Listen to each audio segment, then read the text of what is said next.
Remember that you are an actor in a play, playing a character according to the will of a playwright. If a short play, then it's short. If long, long. But if he wishes you to play a beggar, play even that role well, just as you would if it were a cripple, a honcho, or an everyday person. For this is your duty, to perform well the character assigned to you. That selection of the role belongs to another. Epictetus, the Stoic philosopher. I think the Stoic philosophers were trying to tell us something about the meaning of happiness. But we're just here to talk about D&D, right?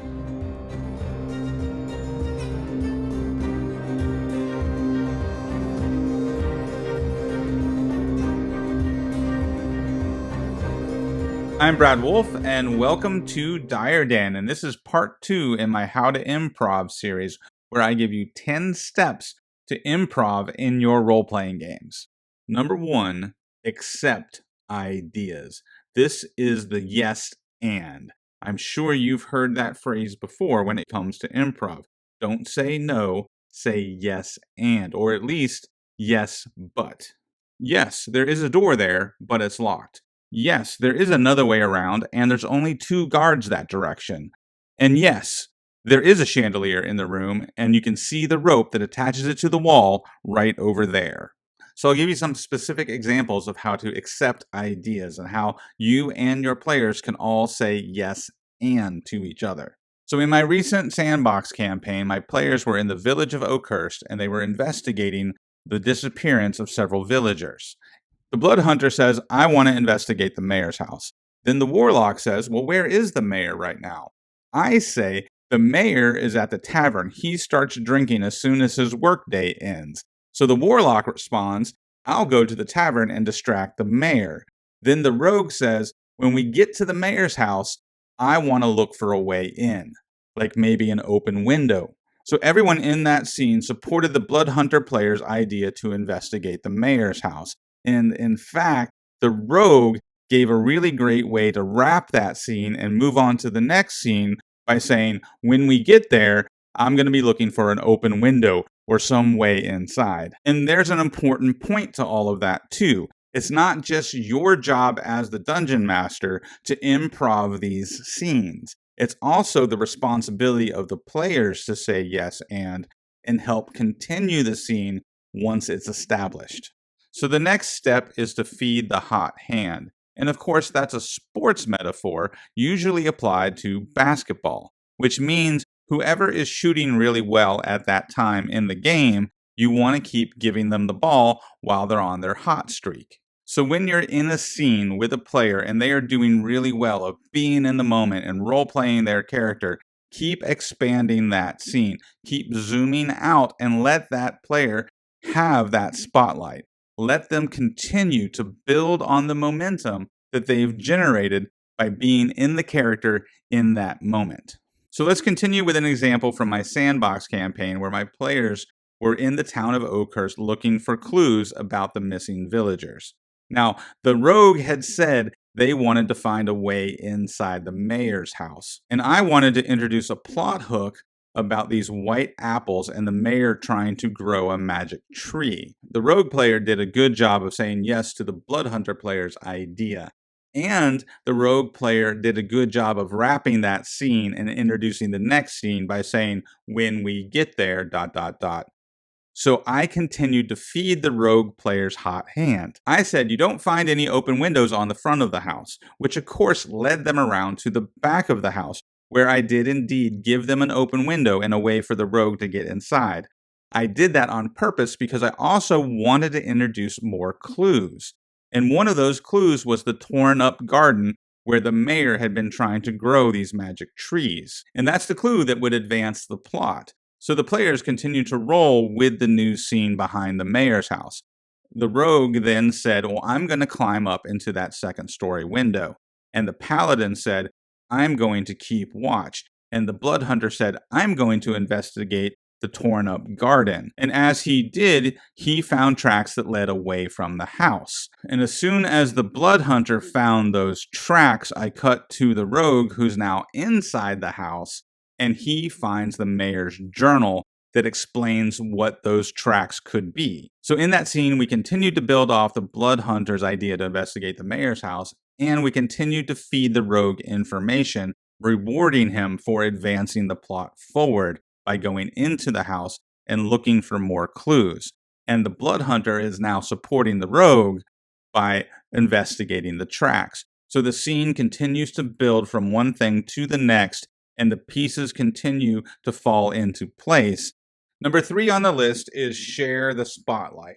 Now, this is a tricky balance between the last step and this step. You want to feed the hot hand, but because it's a game and we want everybody involved and we want everyone paying attention, you also need to share the spotlight. So you can build momentum with one character scene as you're feeding that hot hand, but don't forget to share that spotlight with one of the other players who might be kind of on the fringe waiting to come in. So continuing to use the investigation of Oakhurst as our example. As the rogue and the blood hunter and the paladin were investigating the mayor's house and building up to critical information, there's now tracks leading away from the mayor's house. There's a journal that might be telling us what those tracks are. I cut, leaving those players in that scene and directed the spotlight over to the other characters, where the dwarf cleric was talking to the blacksmith. Now, I didn't have this planned, but I wanted to continue to build on the momentum that the players had generated with this investigation. So on the spot, I made the blacksmith the nosy neighbor type character. And the blacksmith just had a lot more information that he was very willing to share. So the blacksmith starts gossiping to the dwarf cleric and giving them a bunch of information that he believes to be true. So now I had shared the spotlight from that group of players that were investigating the mayor's house to the other player who wasn't there in that scene. But now that player is in a scene with the gossipy blacksmith who is spilling the beans about what he thinks is going on in the village. And that foreshadows what the rogue is about to find in the mayor's journal. So by sharing the spotlight, I actually build the tension of the scene that I moved away from by giving that spotlight to another character and giving them a chance to role play, and they find out similar or confirming information that actually helps the other scene advance as well. So that's an example for DMs. Now let's take a look at some player examples. Number 4 on the list is invite others in. Say you're playing a sorcerer who's investigating the monsters who are plaguing the village, and while you interview the villager, you turn to the cleric and say, "You know about otherworldly creatures. What do you think is going on here?" Or you're playing the barbarian trying to intimidate your way past the guards, and you turn to the wizard and say, "Weird one, show them your power."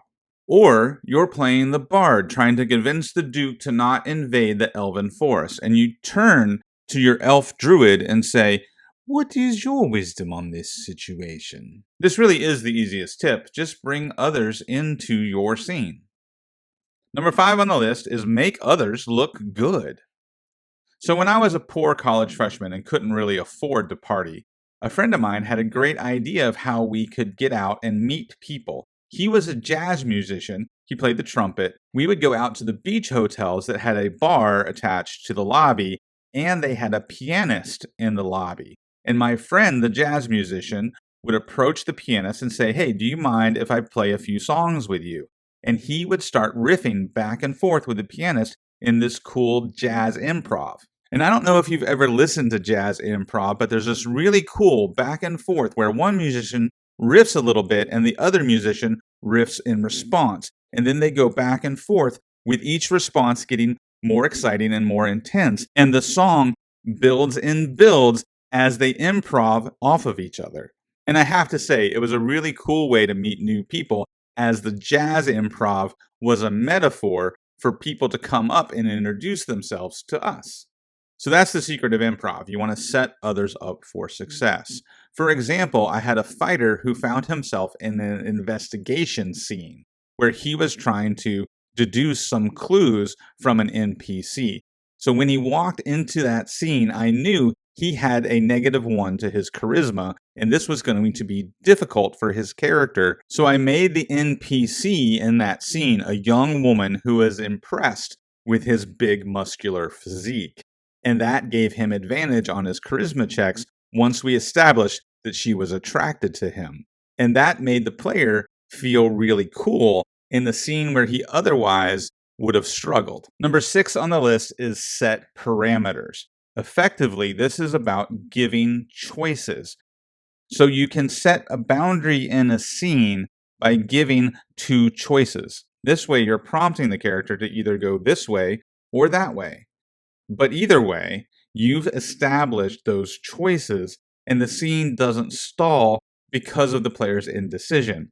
Likewise, the scene doesn't go off the rails because the player throws you a big, weird curveball. So, for example, the monk is trying to talk his way past the hobgoblin captain, when the artificer, who's either not paying attention or just not following these rules very well, decides, I'm just going to pull out my pistol and shoot the captain. As the DM, you can interject. Before you draw your pistol, you notice, in other words, don't roll your dice yet, you notice the bugbear standing behind the hobgoblin captain. And while it looks like he's just resting his club on his shoulder, you realize he has a really tight grip on that club and his weight is leaning on his opposite foot. It's clear to you that he is ready to make an attack.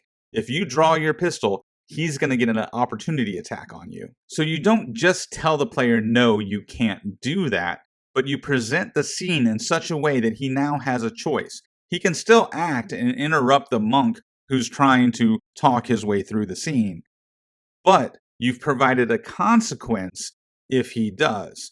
So now the player can choose to support the other player in their scene, or he can accept the consequences for interrupting the scene. And that creates good dramatic tension.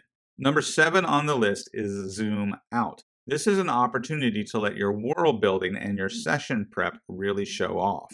Because what you do is you meet the character in the scene. When a player hands you an off-the-cuff situation, you just meet them there and roleplay a random NPC that fills the need that that player just introduced by their question. So the characters walk into town and one of the players says, hey, you, what's the best food in town? Oh, sweet cakes. They're definitely the best. Really? I love sweet cakes. Where can I get me some sweet cakes? Oh, aren't they delicious? I love them too. I get them almost every day. Really? Where? Where can I get my hands on these sweet cakes? Oh, they're just around the corner at the bakery.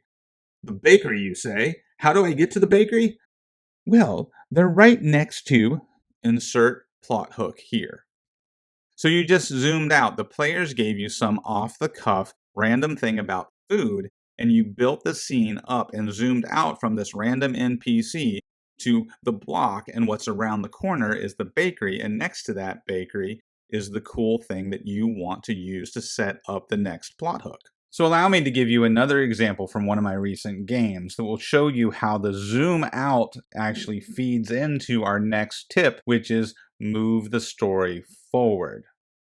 The player was trying to steal a silver dagger from a shopkeep. So the player rolled the dice and got a total of 11. He rolled really poorly, even though he was good at sleight of hand. He did a bad job in that scene. So I rolled for the NPC and got a 1. So even though he was not good at sleight of hand, she was oblivious to his rather clumsy attempt to steal this silver dagger. So I used those poor dice rolls to zoom out from that scene, and I roleplayed the NPC as being very distracted. So when the player inquired about why she was so distracted, she shared that her adult children had recently gone missing, that they were both adventurers and they had gone out to search for the missing villagers.